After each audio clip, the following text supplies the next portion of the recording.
I see there are elderly women looking for chairs and the little children are sitting in the chairs. They're all big shots. No one's giving up their chair for the elderly people.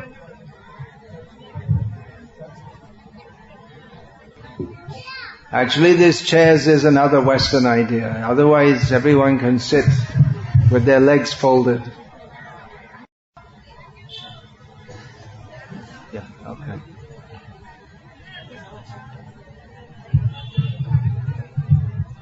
We need some books to take. And when I was in the house, I wanted to give donations, we have to give books. Okay. These people out, they can come inside. They're welcome to come. Hare Krishna, Hare Krishna, Krishna Krishna, Hare Hare, Hare Rama, Rama Rama, Hare Hare. Actually, that's not necessary. You already welcomed me when I came in. It doesn't make any sense to welcome someone when they've already been there for 1 hour.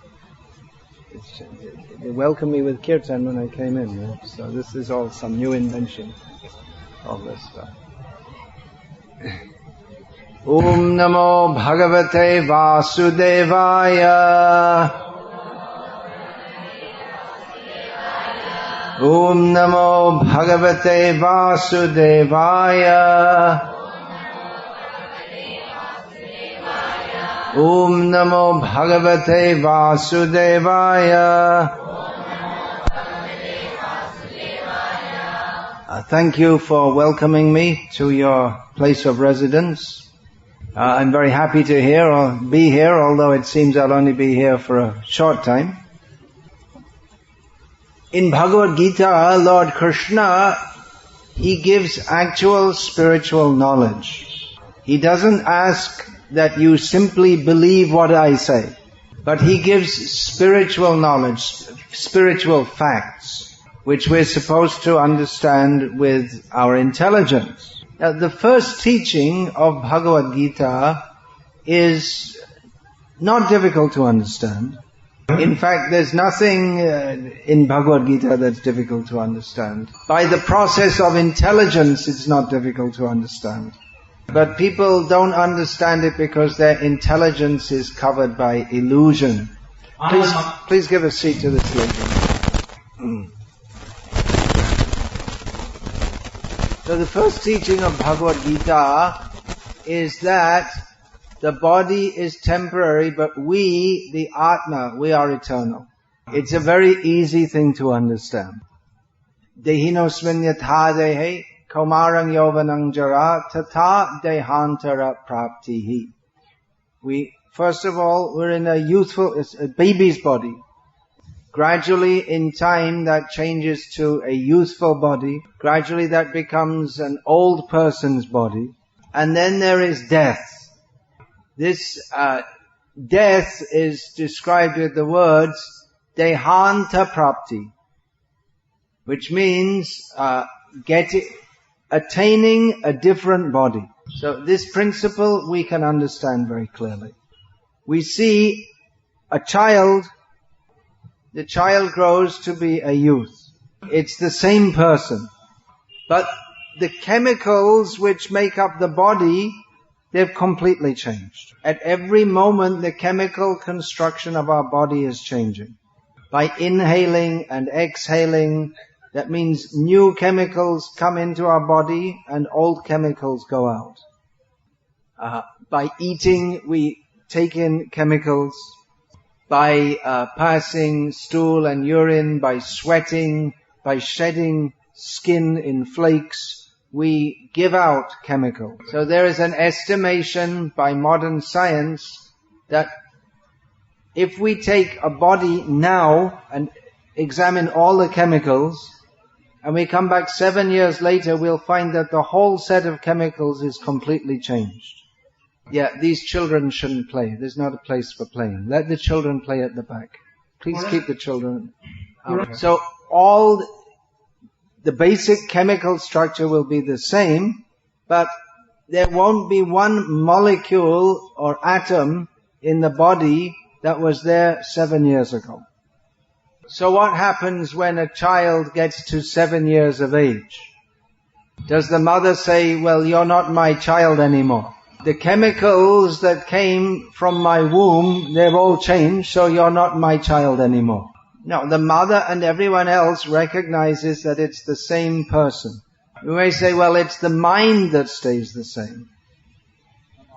The mind, that someone may propose that it's the mind that it stays the same. It's the mind is the person. But the mind is changing at every moment. If a 7-year-old has the same consciousness of that of a newly born baby, we say that he's mentally retarded. What is this? Or if generally it's hoped that as one gets older, one becomes wiser. Not buddhi, it's, I don't know, what do you have for wise? That one's intelligence becomes more mature. Yeah. But it's a fact that the mind is changing at every moment. So what stays the same? The person is the same, although the mind and the physical structure, they change all the time. So the person stays the same. What is the person? The person is the source of consciousness, which is called the Atma. So the Atma stays the same while the mind and body are changing at every moment. So as the body changes from boyhood to youth to old age, the person stays the same. So when the body dies, it doesn't mean that the person dies. Because the person is not the body. The body is only chemicals. I am not chemicals. You are not chemicals. When a man sees his wife, he doesn't think, oh, I'm very happy to see this group of, this manifestation of carbon and hydrogen and oxygen and nitrogen. He doesn't say that. What's the main theme in all the movies? Very popular in Tamil Nadu, movies. It's so-called love. So you'll see a young man and a young woman on a boat on the river in the moonlight. This never happens in real life, it's only in the movies. Anyway, in the movie, the young man, he doesn't say to the young woman, oh, the carbon and hydrogen is so attractive in your body. He says, there's something about your nitrogen. It really makes me feel so good. He doesn't say that. We're not, if you say that, this body is so much carbon, hydrogen, nitrogen, oxygen, this, that, well, who will be attracted? If we offer a young man, you see you can marry this young woman. Very nice face, and very beautiful figure, and, the hair is very nice. There's only one problem. She died yesterday. Who will want to marry a dead body? He said, but she's very beautiful. The only problem is she's dead. Why doesn't anyone want to marry a dead body? It's the same chemicals as yesterday. What's the difference? The soul has left the body. And the soul enters another body according to what we have acted in this life. And according to the desires that we have cultivated, we get another body. This is spiritual science. This is knowledge. This is the greatest asset of this land, which is now called India, although the Shastric name is Bharatavarsha. This is India's greatest gift to the world, is spiritual knowledge. I grew up in this lifetime, in England. Now if you go to England, due to the mass distribution of Srila Prabhupada's rendition of Bhagavad Gita, everyone at least knows the idea of Punarajanma, reincarnation. But when I was growing up, I didn't know anything about it at all. I was just told you have to be a Catholic and then you go to heaven, and if you're a Protestant you go to hell. And if you ask the Protestants, they say the Protestants go to heaven and the Catholics go to hell. And I couldn't understand it at all. Didn't seem to make any sense. They say God is very kind and loving, but He throws you into hell forever if you're in the wrong church. And those Hindus over in India, I mean, there's no question, they all have to burn in hell forever. I couldn't understand. It didn't seem to make any sense to me whatsoever. We couldn't say that openly to our teachers, but the doubt was there in my mind. So when I came to know about reincarnation, then, everything. Now I can understand. That it's not just in one lifetime that everything is judged, but you have many, many lifetimes. Even if someone is very, very sinful, they'll have to be punished for that in a future life, but there is hope for them. At some point, they may become godly. That God's mercy on us is that He gives us unlimited chances. That doesn't mean that, so I won't bother in this life, I'll just go on sinning. We should also understand from Bhagavad Gita the nature of this world. The most prominent symptom of this world is that it is dukkhalayam. It is a place of misery. So we should utilize this human form of life to do that sadhana by which we get free from birth and death. But unless we get the knowledge, spiritual knowledge of Bhagavad Gita from Krishna, if we just believe in reincarnation, that will not help us.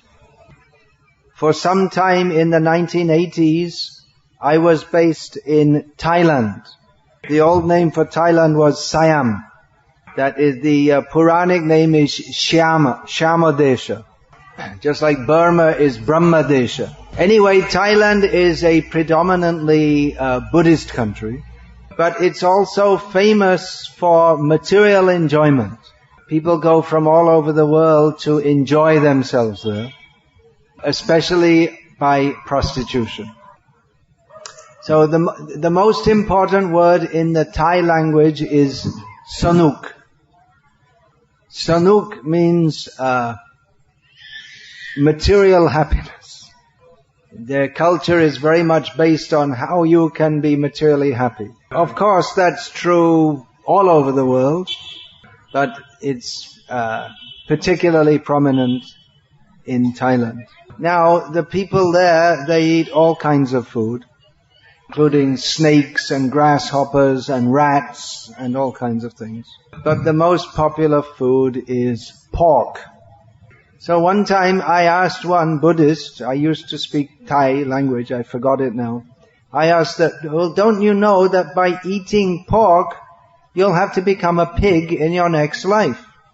And the reply came, yes. Dai mai ka. It's a female, ka. Anyway. So she said, yeah. And I said, well, doesn't that bother you? I asked her. He said, well, that will also be sanuk.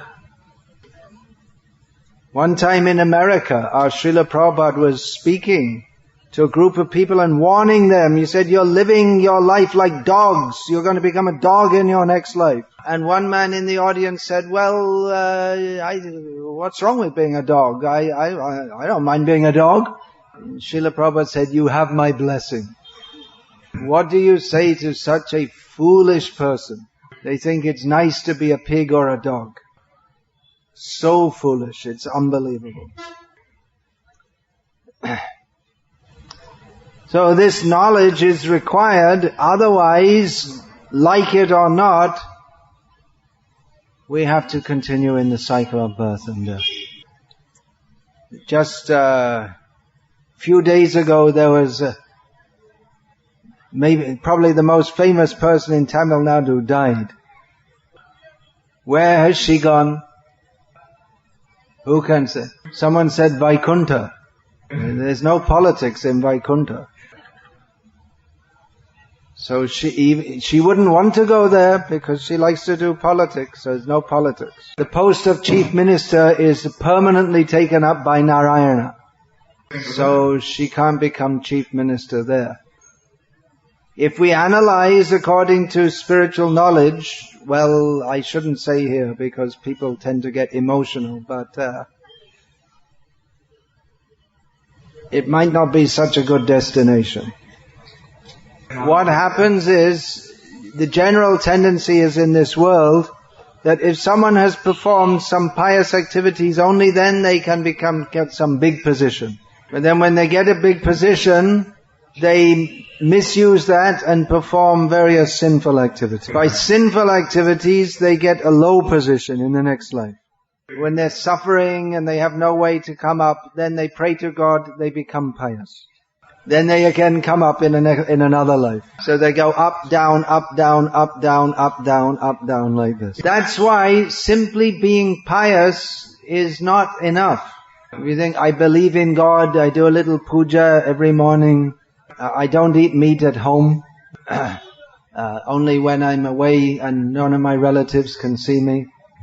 But this kind of piety will keep us in the cycle of birth and death.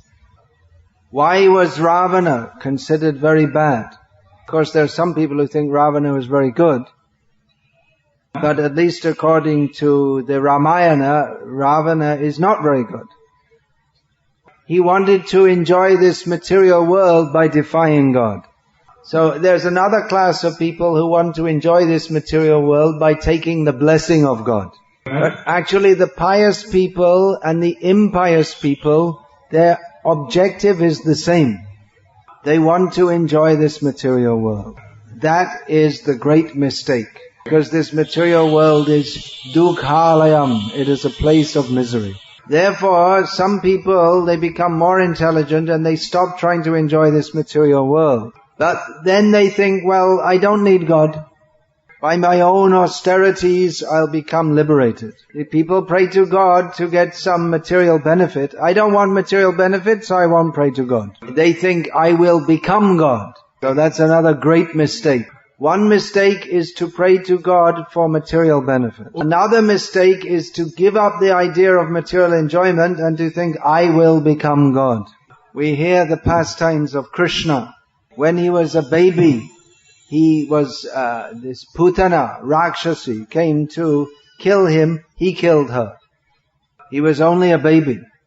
He had never done any austerities. People who do austerities, they do so to try to become detached from this world and to conquer over the desires of the mind and the senses to enjoy this world. And then they can get some power, some mystic power, yoga shakti. And then they can start to read people's minds, or they can levitate. Levitate means they can fly in the sky. Or they can go for days without eating. They get a little yoga shakti and they think, I'm God. To us it seems some very great power, but it's only a little fragment of the power of the actual God. So the people who are trying to get free from the maya of enjoying this world, they just get into another kind of maya of thinking they're God. So what's the way out of this tangle? If you try to get out of maya, you get into another kind of maya. The answer is there again in Bhagavad Gita. Daivihi esha gunamayi mama maya duratyaya mameva ye prapadyante maya metang tarantite. Krishna says, this maya, it's my Shakti, so it's very difficult to get free from. But one who surrenders to me, Krishna says, can cross beyond it. Mayam etam. So what is this Maya actually? What is the basis? Why are we suffering in this material world? Everyone wants to be happy. Is it not a fact? Does anyone want to be unhappy? Any volunteers to be unhappy?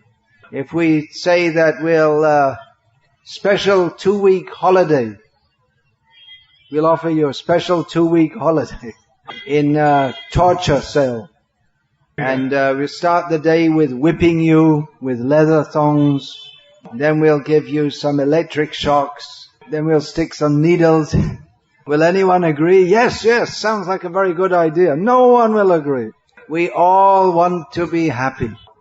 And people who understand that there's no real happiness in this material world, they try to get happy by avoiding the so-called happiness. But the real source of happiness is spiritual.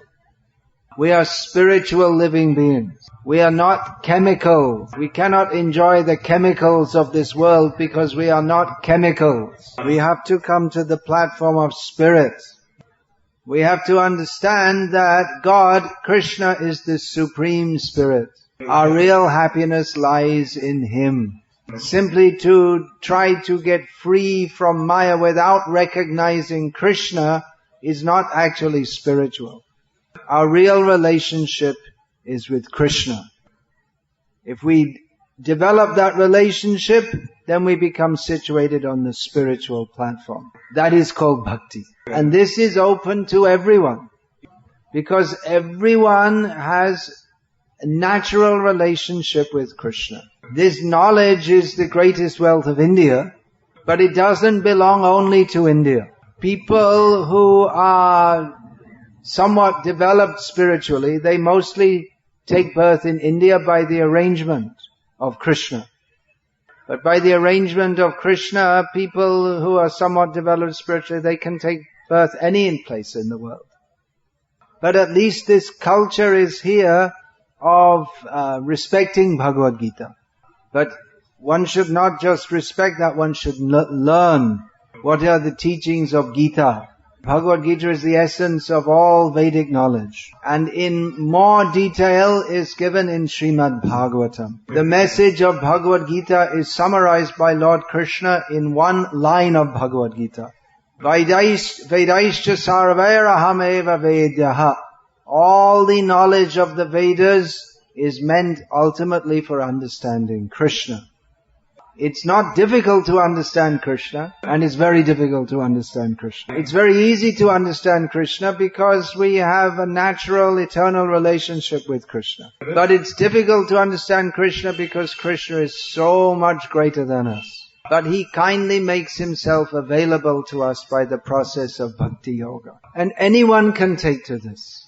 It doesn't matter. If one is even sinful, if he agrees to take up Bhakti Yoga, he immediately becomes the most pious person. On the other hand, if someone is a great Pandit or Brahmana, but he doesn't take to Bhakti, then what is the use of being a big Pandit? It doesn't help him or anyone else. So, everyone can and should take to this Bhakti Yoga for the best use of their human life. And it's a very simple process and a very pleasing process. We immediately feel very happy when we take to Krishna consciousness. Basically, we have to chant the holy names of Krishna and make Krishna the focus of our life. Everything we do, we should do for the pleasure of Krishna. And immediately Krishna reciprocates. Generally, people think you approach God and then God gives you some money. That is a misunderstanding. God can give you unlimited money, but even if you have unlimited money, that won't make you happy. Who are the richest people in India? Difficult to say because probably the richest people have their money in Switzerland. But we know the names of Ambani and Birla and Hinduja, these are Tata, these are big names. Then in Bangalore there's that Premji, what's his name? Premji Aziz, Azad or something. And Narayan Murthy. And in this area there's that TV Sundaram. His company is going on, huh? So they're the wealthy people. Are they the most happy people? Not necessarily. In the course of my traveling here and there, I meet very rich people, very poor people. These are all temporary things. The rich man of today may be the poor man of tomorrow and vice versa.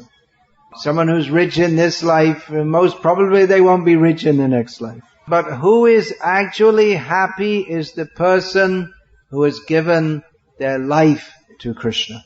Whatever you're doing, you take up Krishna consciousness. What's the main economic basis of this town? It's a farming area, is it? Vikasa. It's business. It's a market town. Yeah, Vikasa. That means business in Sanskrit. But it's it's a market town like that. The farmers come here, they sell their produce, and it's not just a village, is it then?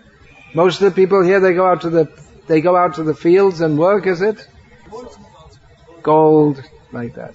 So if you're a goldsmith, while you're doing your work, you chant Hare Krishna. If you're a farmer, you go in the field and you sing Hare Krishna as you're plowing the field. Vyavasaya means farming in Tamil. How words get changed. It means business in Sanskrit, or just activity, some activity. If you're a housewife, while you're cooking, you chant Hare Krishna. Sthane sthita. Whatever situation you remain in that situation and chant Hare Krishna. And you'll simply you make this beginning, and gradually you'll become great devotee of Krishna. So, Hare Krishna. Is there any question?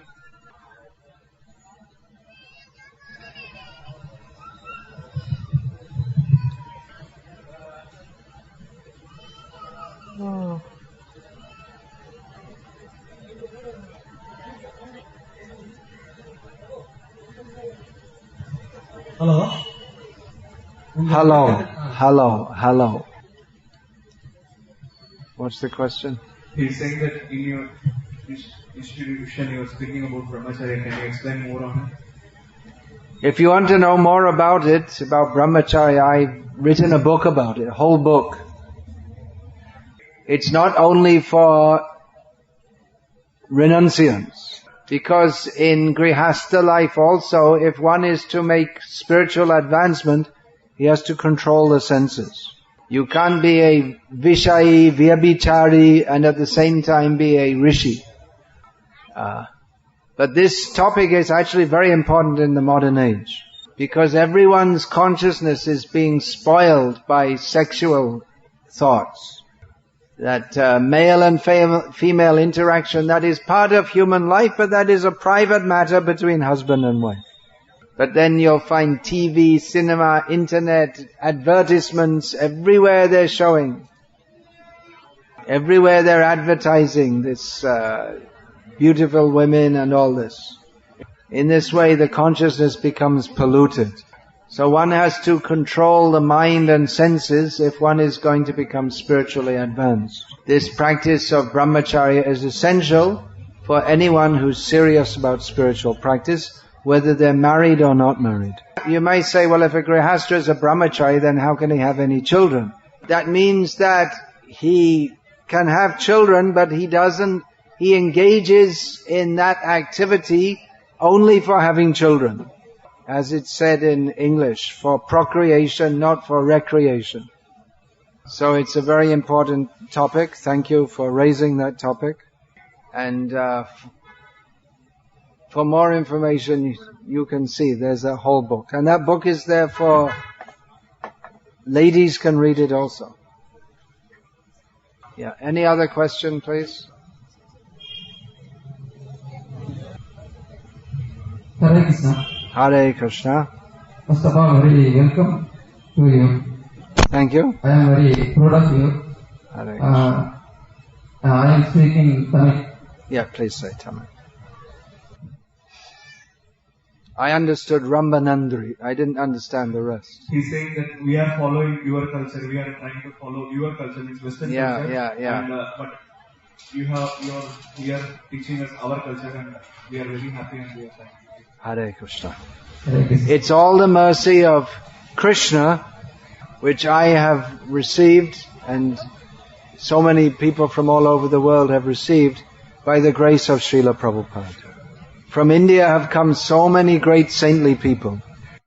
I request you to become acquainted with the activities and teachings of Srila Prabhupada. We are all grateful to him.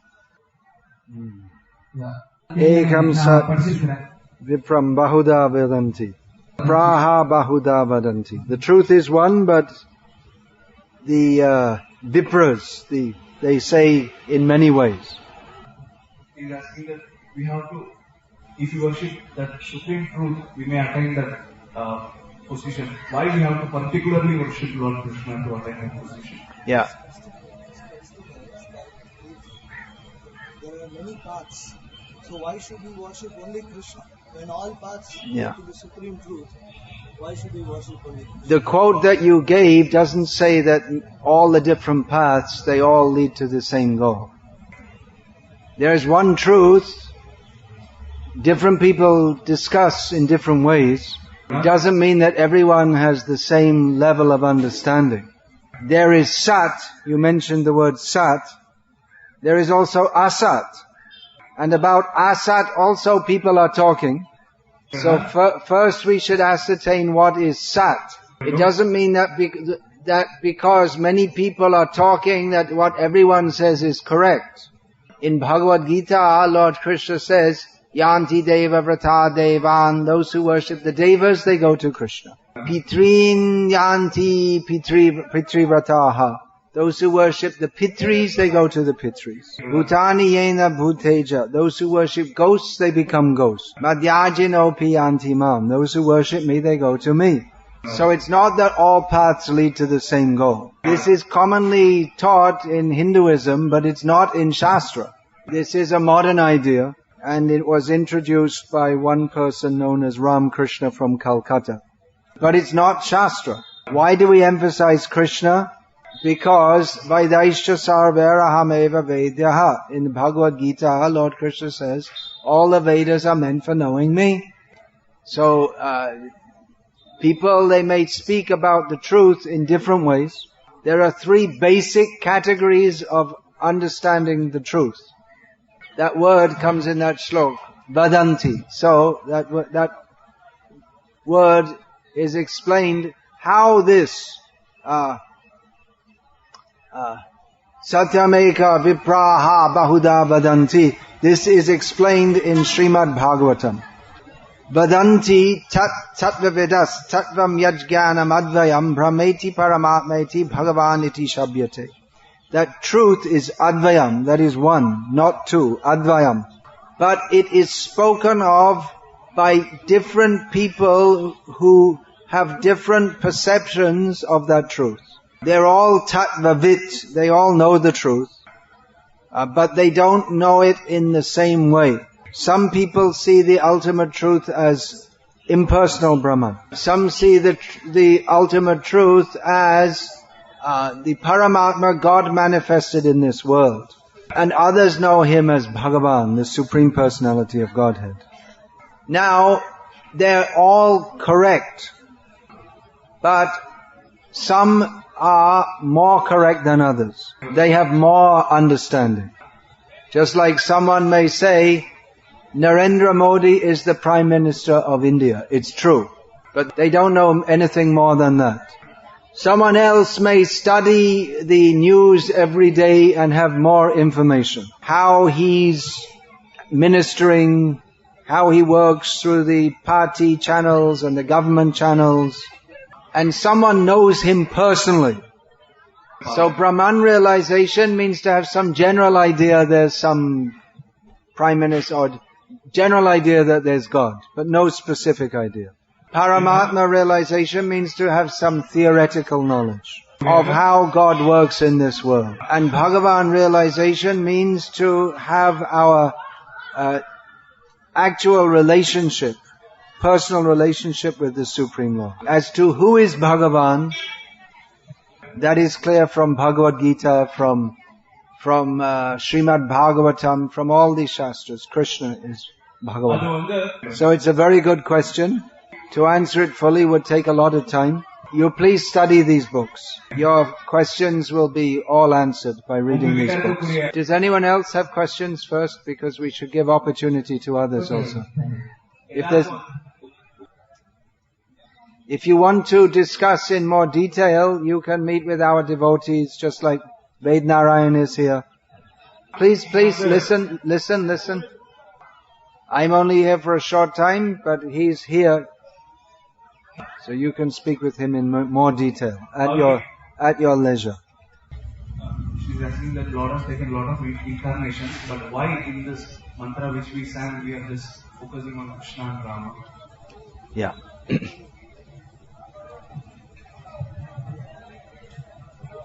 Krishna is the fountainhead of all incarnations. Krishna means the reservoir of all pleasure. Most attractive, all attractive.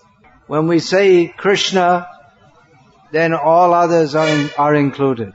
Matsya, Kurma, Varaha, Narasimha, Vamana, they're all included. If you like, you can chant the whole Vishnu Sahasranama. But if you chant Hare Krishna, the mantra, the whole Vishnu Sahasranama is included. So we're not against that. In fact, I'm giving a series of lectures on Vishnu Sahasranama. This morning I spoke on name, 511? 511? Jaya. Yeah. So it's very nice if you're attracted to Ram, Nrsimha, Varaha, Kurma, very good. But Krishna especially has many loving pastimes. There are 4 very special attractive features of Krishna. He plays his flute very nicely. Varaha Dev doesn't have a flute. Godanda Ram, he has his Godanda. Krishna also has his Shanga, his bow. But Rama doesn't have a flute. The form of Krishna is most attractive. The 2-handed form of Krishna is the most attractive. Rupa Madhuri, Venu Madhuri, Rupa Madhuri. Then his pastimes, they are most attractive. And his devotees and the love that they have for him, that is most attractive. So we're not against. If you like to worship Varaha, Rama, very good, very nice. We take the dust of your feet. But recommended for this Kali Yoga is this Hare Krishna mantra chanting. The Kali Santana Upanishad, it means the Upanishad for swimming over the ocean of Kali Yoga. In there, Narada asks Brahma that how can people cross over this ocean of birth and death in this Kali Yuga which is so bad. Sahovacha Hare Krishna, Krishna Krishna, Hare Hare, Hare Rama, Rama Rama, Hare Hare. Iti shorashakang nanam Kali kalmasha nashanam natah parataropaya sarva vedeshu drishyate. Brahma replied, Hare Krishna, Krishna Krishna, Hare Hare, Hare Rama, Rama Rama, Hare Hare. These 16 names destroy all the sins of Kali Yuga. And if we search through all the Vedic literatures, we won't find a better process than this. Similarly, in Srimad Bhagavatam, Kale doshanidhe rajan, Shukra said to Parikshit, O king, this Kali Yuga is an ocean of dosham, of faults. Astihi eko mahan guna, but there is one very great quality. Kirtana deva krishnasya mukta sangha parang vrajet. By chanting the names of Krishna, one can be freed from all the bad qualities of the material world and go to the spiritual world. So this is not our imagination that we are promoting Hare Krishna. There are hundreds and thousands of evidences in Shastra. Hare Krishna. Hare Krishna. Vanagam to you also. She's asking that, of course we have done a lot of sins and because of we have taken God. In this human form of life, what we should do so that we will attain God? Oh, this is the best question. Yeah. We should take full shelter of Krishna, Sharanagati. There's one book which I've written which gives all the technical details of what to do. How we have to chant the holy names. You don't worry about the sins. You stop sinning and chant Hare Krishna, all the sins will go away. In that book you'll also find information how to apply Vaishnav Tilak and then how to perform puja at home according to the Vaishnava system. So practical information you'll get in this book. And very important, we have to keep association with devotees also. So I would request those who want to take up this Krishna consciousness and go forward in their spiritual life, they can, after the program, they can meet with who? With Vednarayan Prabhu, he's here. They can meet him. You meet him after the program and he's coming here every week and he can guide you He's a Tiruchendur Iyer. And he went to America as a software professional. He wasn't looking for God. Well, actually, he was looking for God. Because on the American dollar it says, "In God we trust." So he was looking that way for God. So he was very happy that he could go to America. He thought, "I'm very fortunate." But he didn't know how great his fortune was, because in America he came in contact with the devotees of Krishna and took up this Krishna consciousness. So now he's come back to India. He could be earning lakhs and lakhs of dollars in America, but he got something much better, which is Krishna Bhakti. So he's come here to share this with all of you. And I'm seeing that ladies like yourself, they're very eager to take this up. And we have a whole group of ladies in Tiruchendur who are very seriously studying Srimad Bhagavatam every day together. So I think the ladies can meet with your wife also. So his wife. Yeah, you can. Actually, his wife, she was in America also, but she wasn't very interested. He was interested, she wasn't interested. But when she read this book that I'm telling you about, then she took it up very seriously. So how you can live your life in a very pure way, very happy way, very spiritual way, with Krishna's blessings, you'll find in this book. So let us all pray for the mercy of Lord Sri Krishna to descend upon us all.